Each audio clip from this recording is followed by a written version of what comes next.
रात गहरी हो चुकी थी। ठंडी हवा चल रही थी। गांव के आखिरी सिरे पर एक टूटी फूटी झोपड़ी खामोश खड़ी थी। उसी झोपड़ी में रहती थी एक बूढ़ी औरत। नाम था अम्मा धनी। इस दुनिया में उसका कोई नहीं था। हर सुबह सूरज निकलने से पहले अम्मा धनी अपनी पुरानी टोकरी उठाती और कचरा बीनने निकल जाती। कभी पेट भर खाना नहीं मिलता था, पर फिर भी वह किसी से शिकायत नहीं करती थी। एक दिन रेलवे लाइन के पास पड़े कचरे के ढेर से उसे एक अजीब सी आवाज सुनाई दी। पहले तो उसने सोचा शायद कोई जानवर होगा, लेकिन आवाज फिर आई, कमजोर, रोती हुई। अम्मा के कदम रुक गए। दिल जोर से धड़कने लगा। वह धीरे धीरे कचरे के पास गई, थैलों को हटाया और तभी उसकी आंखें भर आईं। कचरे के बीच एक नन्हा सा बच्चा पड़ा था, ठंड से कांपता हुआ, बिल्कुल अकेला। अम्मा ने कांपते हाथों से उस बच्चे को उठाया और सीने से लगा लिया। उसकी आंखों से आंसू बह निकले। वह बोली, भगवान, इतनी बेरहम दुनिया में इस मासूम ने क्या बिगाड़ा था। उस दिन अम्मा ने खुद कुछ नहीं खाया, लेकिन बच्चे को अपने हिस्से की रोटी खिला दी। उसने बच्चे का नाम रखा पिक्कू। दिन बीतते गए। पिक्कू धीरे धीरे बड़ा होने लगा।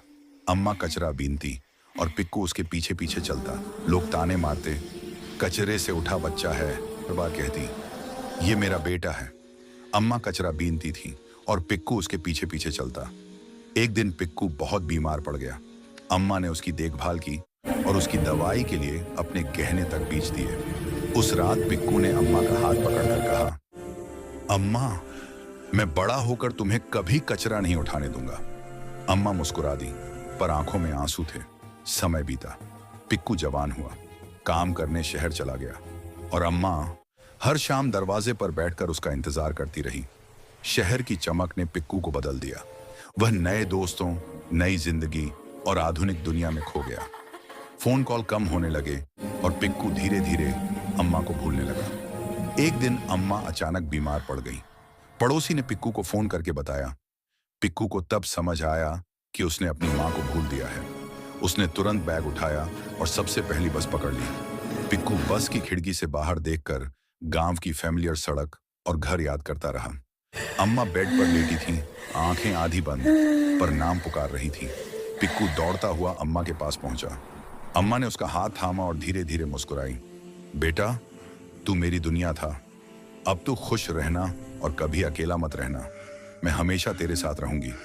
पिक्कू रोते हुए उसके हाथ को मजबूती से थामे रहा। उसके पूरे दिल में गम उतर आया। अम्मा की आखिरी सांस शांत होकर चली गई, लेकिन पिक्कू का दिल बदल गया।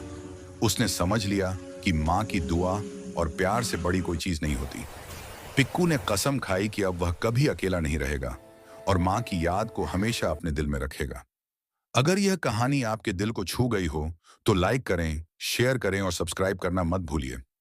आपकी सपोर्ट से ही हम ऐसी और भावुक कहानियां ला पाते हैं। फिर मिलेंगे नई कहानी के साथ।